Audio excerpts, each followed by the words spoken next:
नमस्कार दोस्तों, एक बार फिर मैं हाजिर हूँ न्यू उड़ान क्लासेस में हिंदी में आज एक नया बिंदु लेकर के जो बहुत ही महत्वपूर्ण है। वह है आपके लिए शब्द शुद्धि।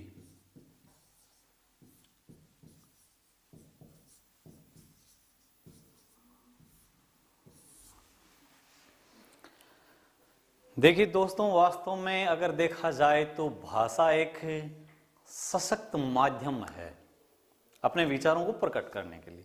यानी कि हम मूल रूप से अपने मन के भाव या विचार किसी दूसरे व्यक्ति के समक्ष प्रकट करते हैं। वो माध्यम एक भाषा है। अब इस भाषा अगर शुद्ध है तो आपका एक व्यक्तित्व बहुत ही रोचक बनता है, और वही अशुद्ध भाषा है तो फिर एक अलग ही बात बनती है। तो इस मूल रूप से हिंदी भाषा है वो किस प्रकार से शुद्ध है, वह आपको सबसे जरूरी चीज इसमें यह है व्याकरणिक ज्ञान।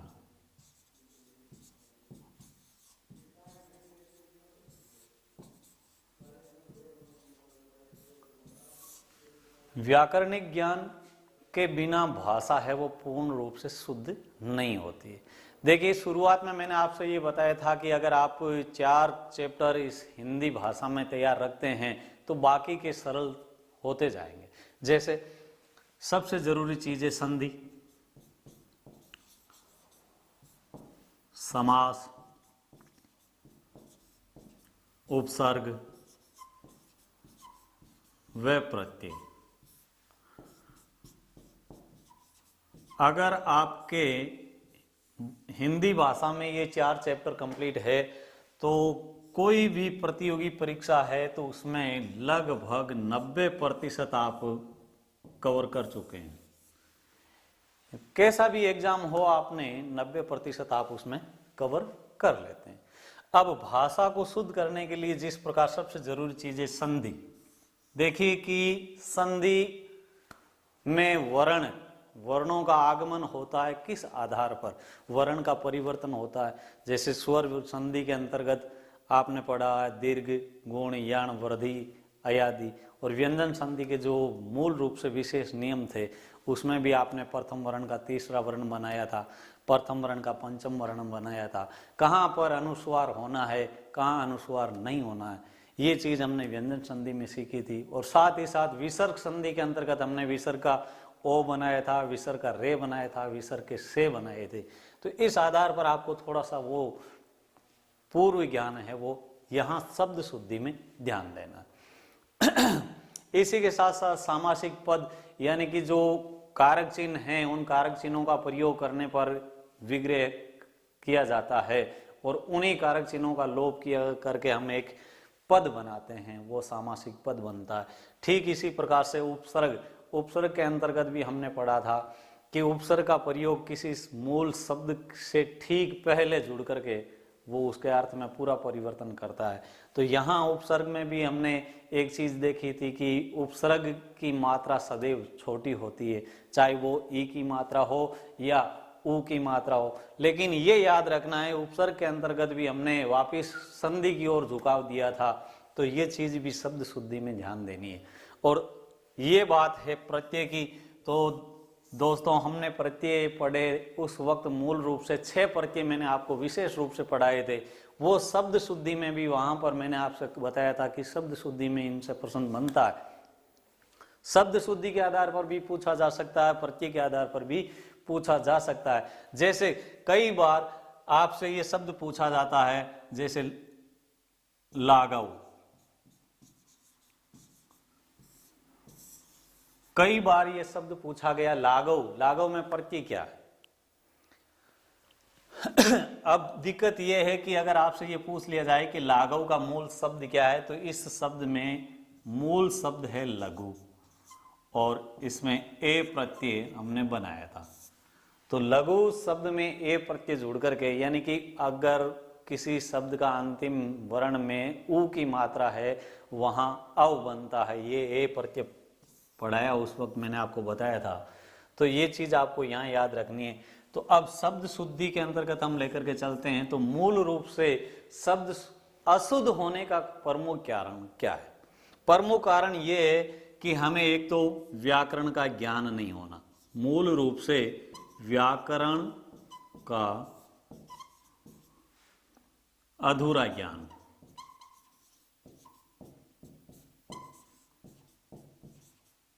व्याकरण का अधूरा ज्ञान यानी कि हमें कहाँ पर जो वर्ण बोलना है उसके स्थान पर हम हूबहू वही बोलते हैं, तब पूर्ण रूप से अशुद्धि हो जाती है। इसमें एक चीज ये याद रखनी है, व्याकरण के ज्ञान में जैसे स्वर की मात्रा, मात्रा का ज्ञान, या व्यंजन वर्ण है, उन व्यंजन वर्णों का हमें अधूरा ज्ञान। सबसे दिक्कत यहाँ होती है जैसे स्वर की मात्रा में, जैसे ए और आई की मात्रा का सबसे ज्यादा दिक्कत इन्हीं की होती है कि एक मात्रा कहाँ लगेगी और दो मात्रा कहाँ लगेगी। तो इसके लिए हमने पढ़ा था गुण और वृद्धि स्वर संधि। गुण और वृद्धि स्वर संधि का अगर हमने अच्छे से ध्यान किया है तो हम यहाँ पर गलती नहीं कर सकते। मूल रूप से ये है, और साथ ही साथ कुछ प्रत्यय का प्रयोग करके हमने वहां पर वृद्धि की थी, यानी कि 6 प्रत्यय हमने पढ़े थे, जैसे ए, ई, इक, ये, आय और अयन।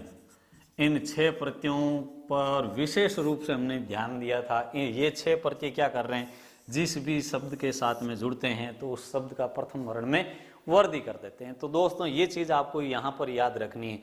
तो मूल रूप से अगर हम देखते हैं तो शब्द शुद्धि में हमारी अज्ञानता, सबसे जरूरी चीज क्या है, हम खुद अज्ञानता के वश, देखिए स्वर का कहाँ पर लोप कर देते हैं, जहां लोप नहीं होना है वहां भी हम लोप करके बोल देते हैं। जैसे एक स्वाभाविक सी बात है कि अमूमन हमने शब्द बोलते हैं कि ये व्यवहारिक कारण है, बोलने में हम व्यवहारिक बोलते हैं, जबकि इसे शुद्ध लिखा क्या जाता है, व्यावहारिक होता है, ये व्यावहारिक। और अमूमन हम इसे क्या बोल करके पल्ला झाड़ देते हैं, व्यवहारिक। अब दोस्तों अगर इस शब्द से पूछा है, अगर देखा जाए तो ये शब्द शुद्ध कौन सा है, क्योंकि अगर हम यहां पीछे देखते हैं तो इसमें एक प्रत्यय आता है। क्या आता है, एक प्रत्यय।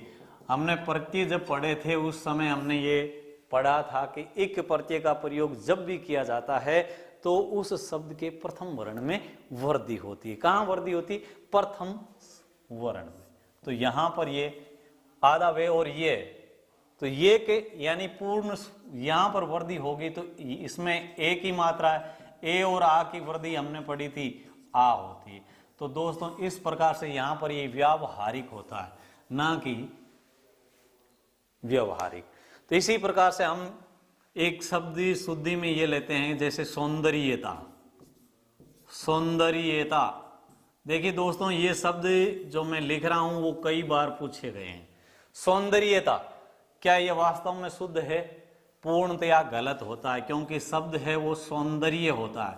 कौन सा होता है, सौंदर्य।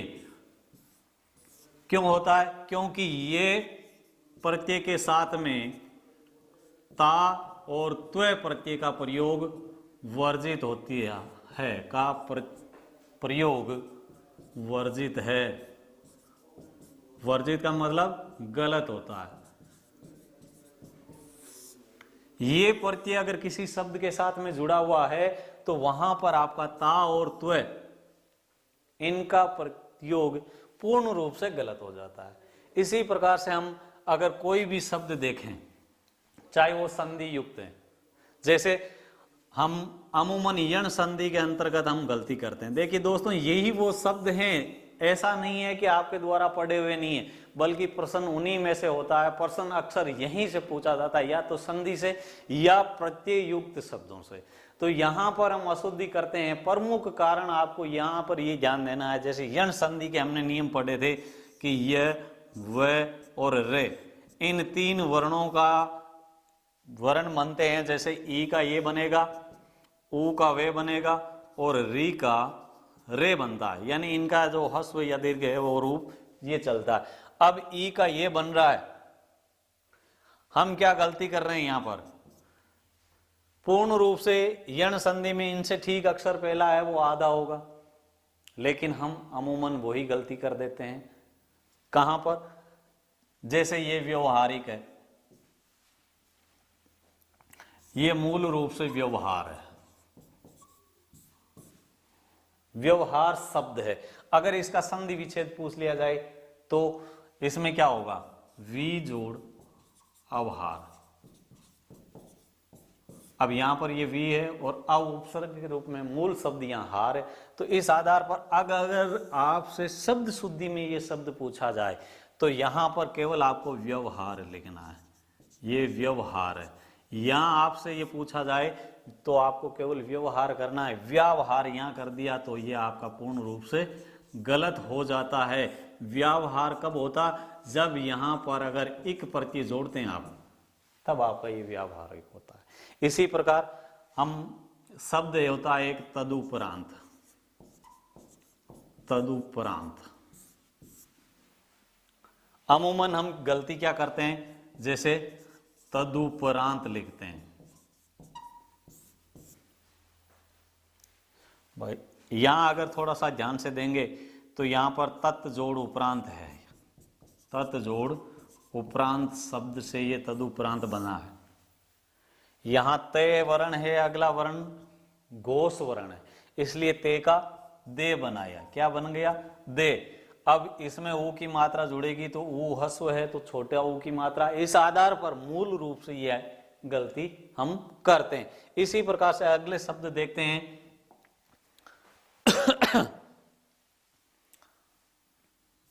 जैसे गति अवरोध।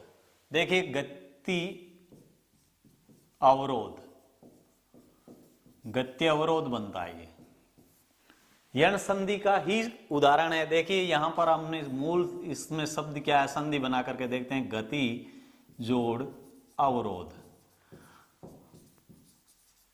ये आपसे प्रश्न संधि में भी पूछा जा सकता है और शब्द शुद्धि में भी। देखिए यहां पर क्या हो रहा है, यहां हस्व ई की मात्रा, अगला वर्ण ए है, यानी कि भिन्न स्वर होने के कारण इस ई का ये बनता है, ये आधा। अब दोस्तों यहां ध्यान रखने योग्य बात यह है कि अगला वर्ण ए है। अमूमन हम क्या करते हैं, गत्यावरोध बोलते, क्या है गत्यावरोध। तो दोस्तों ये गत्यावरोध शब्द शुद्ध होगा? जी नहीं, बिल्कुल गलत है, ये पूर्ण रूप से गलत है। अब हमसे ये पूछा जाता है कि यहां ये शब्द शुद्ध कौन सा है, तो यहां हम क्या करेंगे, मूल रूप से इसका पहले संधि विच्छेद करके देख लो। गति धन अवरोध, यहां हस्व ई की मात्रा, ई का ये बना, क्यों, क्योंकि अगला वर्ण भिन्न है। तो यहां पीछे शब्द शेष रह गया गे आधा ते, ई का बन गया ये और अवरोध। अब इस शब्द को अगर आप पुनः जोड़ करके देखते हैं तो मूल रूप से ये शब्द बनता आपके गत्य अवरोध। तो दोस्तों मूलतः हमें ये संधि प्रत्यय के साथ साथ वर्णमाला का ज्ञान होना भी बहुत जरूरी है, क्योंकि शब्द शुद्धि में अक्सर गलती हम वही करते हैं। जैसे देखिए कि वर्णिक ज्ञान, वर्णमाला का ज्ञान अमूमन देखा जाता है कि हिंदी वर्णमाला में जो कुल वर्ण है वो 44 होते हैं, लेकिन मानक वर्णों की संख्या, मानक वर्णों की संख्या 52 होती है। कितनी होती है? 52। अब हमने 44 वर्ण तो याद है, लेकिन 52 कौन से ये पता नहीं, तो सबसे बड़ी दिक्कत हमारी यहां हो जाएगी। जैसे देखिए कि इन 52 वर्णों की संख्या में एक उत्क्षिप्त या जिसे ताड़न जात कहते हैं, ये दो ऐसे वर्ण हैं, इनका प्रयोग जैसे ड और ढ, हड़े और ढे बोलते हैं इन्हें, यानी नुक्ता लगा हुआ। ये जो नीचे बिंदी लगी हुई है इसे नुक्ता कहते हैं। अब अमूमन हमारी जो वर्णमाला है, इस वर्णमाला में जो वर्ग है उसमें जैसे टे वर्ग के अंतर्गत आता है, ये टे वर्ग की लाइन लिख रहा हूं मैं आपको, ट ठ ड ढ अणे।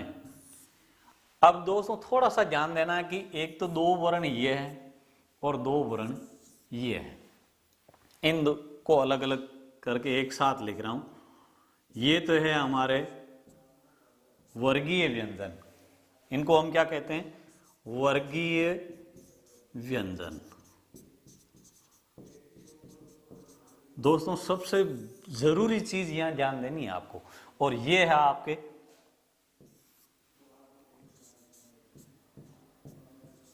उत्क्षिप्त या ताड़न जात व्यंजन। अब दोस्तों अमूमन प्रश्न कहां से बनता है, ये गलती हम अक्सर कर देते हैं। अब इनका प्रयोग कहां होगा और इनका कहां होगा। एक चीज हमेशा ध्यान रखना कि इन शब्दों से, इन वर्णों से कोई शब्द की शुरुआत नहीं होती, यानी कि ये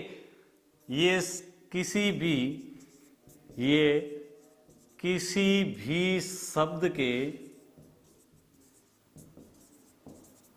प्रारंभ में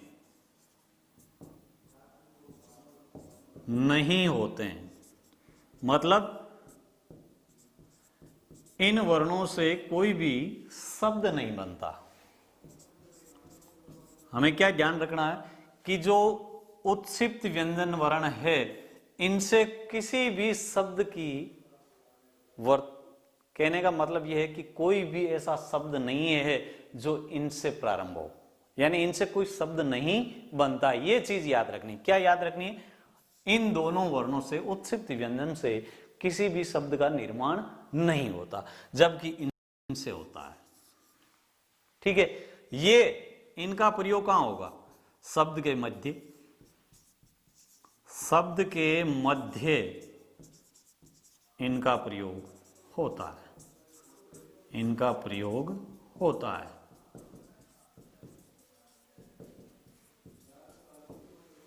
जैसे देखते हैं कैसे होता है इनका प्रयोग। जैसे एक शब्द है मेंढक, सड़क,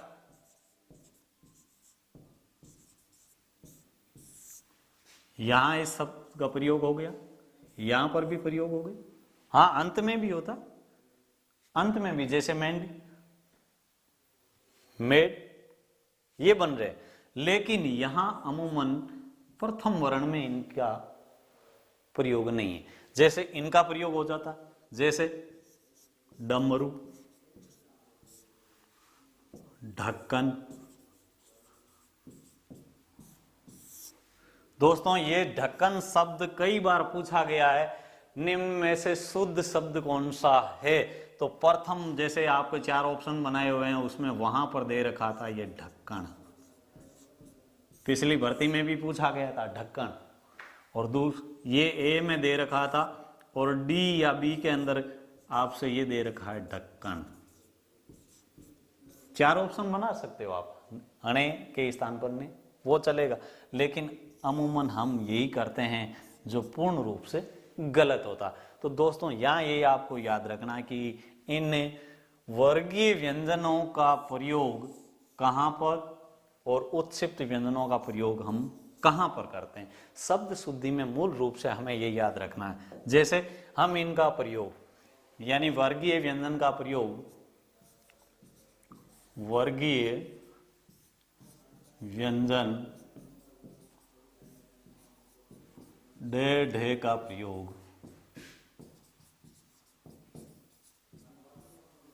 शब्द के प्रारंभ में भी करते हैं। शब्द के प्रारंभ में कर सकते हैं। सबसे जरूरी चीज ये है कि हम कर सकते हैं। इनका प्रयोग है वो कहां प्रयोग कर सकते हैं, शब्द के प्रारंभ में। अंग्रेजी जो शब्द होते हैं,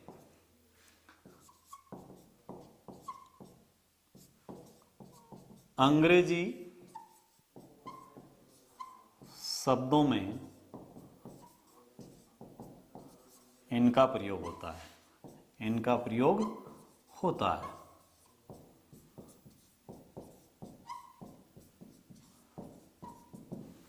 अंग्रेजी शब्द जैसे डॉक्टर,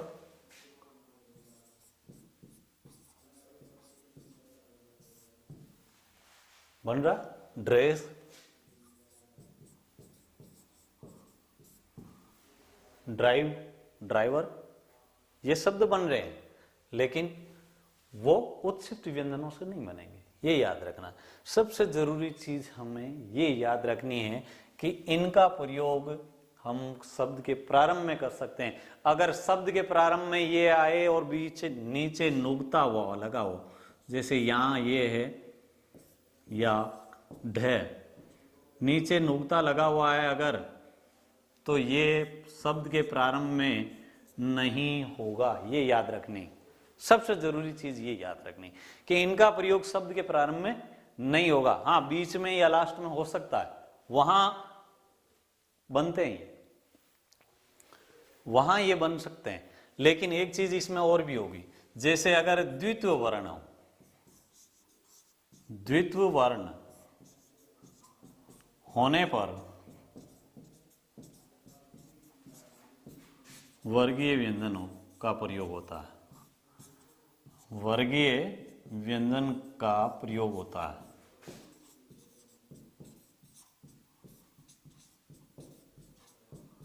वहां ये गलती मत करना, जैसे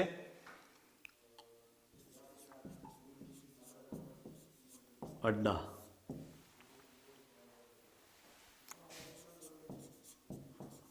उड्डयन,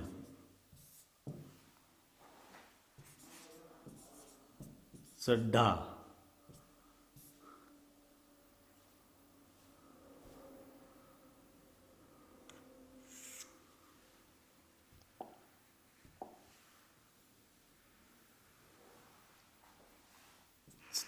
चड्ढा, ऐसे वर्णों का प्रयोग, यानी कि ये द्वित्व है, डबल वर्ण, वहां इनका प्रयोग होगा। किनका? इन वर्गीय व्यंजनों का। मूल रूप से हमें ये याद रखना है। तो इस प्रकार की अगर हम थोड़ी सी ध्यान देंगे कि यानी कि शब्द शुद्धि में मूल रूप से हम किनका ध्यान करेंगे, ऐसा थोड़ा सा ध्यान रखेंगे तो शब्द शुद्धि आपकी तभी शुद्ध हो सकती है जब आपके 4 चैप्टर यानी कि संधि, समास, उपसर्ग व प्रत्यय आपके तैयार हैं तो लगभग 90% आप शब्द शुद्धि शुद्ध कर सकते हैं। और बाकी बची 10% जिसमें आपको तैयारी करनी है, एक तो वर्णमाला का और दूसरा शब्द रूप का। शब्द रूप के अंतर्गत हम थोड़ी सी बात करता हूं मैं आपसे कि शब्द रूप क्या है।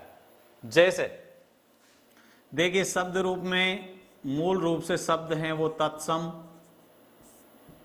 तद्भाव, देशज, विदेशी और संकर, 5 प्रकार के ये हैं। ठीक है, तो आपको तत्सम और तद्भव मूलतः इन्हीं शब्दों का थोड़ा सा ध्यान देना। तत्सम में क्या है और तद्भव में क्या भेद है, थोड़ी सी बात करते हैं हम तत्सम और तद्भव की, क्योंकि शब्द शुद्धि में ये बहुत जरूरी चैप्टर है, इसे थोड़ा सा ध्यान देंगे हम कि तत्सम क्या है। तत्सम वह शब्द है जो मूल रूप से संस्कृत का है। किसका है? संस्कृत भाषा का। संस्कृत का जो वर्ण है, जो शब्द है, वो हिंदी भाषा में हम ज्यों का त्यों प्रयोग में लेते हैं, यानी कि मूल रूप से ये किसका है? संस्कृत का। अब कौन कौन से वर्ण संस्कृत के हैं पूरा तो हम पढ़ नहीं पाते, लेकिन थोड़ा सा ध्यान देना है हमें। ये मूल रूप से ध्यान देना है कि जैसे से 3 है, इन 3 से में से 2 संस्कृत वाले शब्दों में आएंगे और 1 तद्भव में आएगा। ये याद रखने के लिए हमें जरूरी है कि इन 2 को अलग कर दो, ये तद्भव में मिलेगा आपको और ये दोनों तत्सम में मिलेंगे। किस में मिलेंगे? तत्सम में, ठीक है।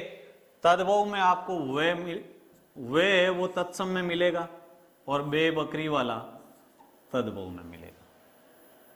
ये याद रखना है कि बे कहां मिलेगा, तद्भव में, और वे तत्सम में मिलेगा। शुद्ध यही है, क्योंकि तत्सम शब्दावली के अंतर्गत जा रहे हो आप, तब आपको यही ध्यान रखना। इसी के साथ साथ एक संयुक्त अक्षर, संयुक्त अक्षर, संयुक्त अक्षर अमूमन 4 है, लेकिन बाकी के भी तो व्यंजन वर्ण संयुक्त हो सकते हैं। द्वितीय व्यंजन है वो संयुक्त होते हैं। जैसे 4 संयुक्त अक्षर हैं आपके, स, त्र, ज्ञ और श्रे। इन 4 वर्णों की, यानी कि श किससे बना है, थोड़ा सा ध्यान देंगे हम कि श बना है के अंदर से जुड़ा हुआ, ठीक है।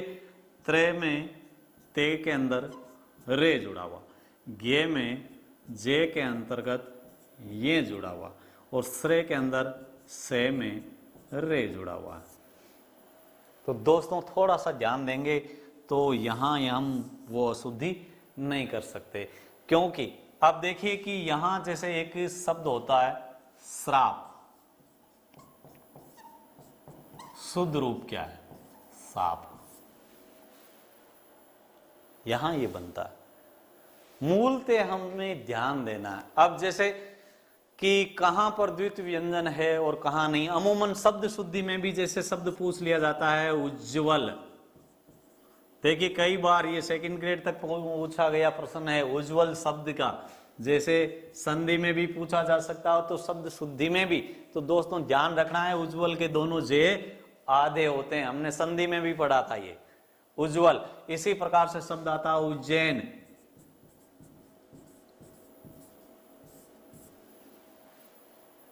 अमूमन पिछली भर्ती में ये पूछा था, शब्द बोल दिया कि गौतम। अब हम बोलने में गौतम है, लिखने में क्या होगा, गौतम। प्रश्न का हम उत्तर देते हैं, एक उत्तर यह है और दूसरा उत्तर यह है, ये उत्तर सही होता है। प्रश्न का विपरीत उत्तर आंसर बोलते हैं हम इसे। अब कुछ ऐसे शब्द होते हैं जिनमें अंतिम वर्ण हलंत होता है और अक्सर गलती हम वही करते हैं। जैसे शब्द है आपके पश्चात, पश्चात में ते आधा होता है। इसी प्रकार से परिषद,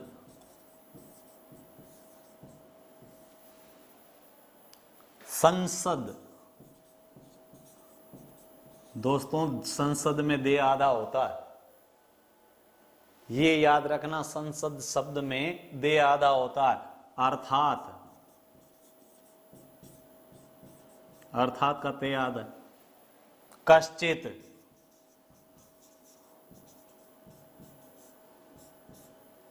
तो इन शब्द भंडार को बढ़ाने के लिए थोड़ा सा आपको ध्यान देना है।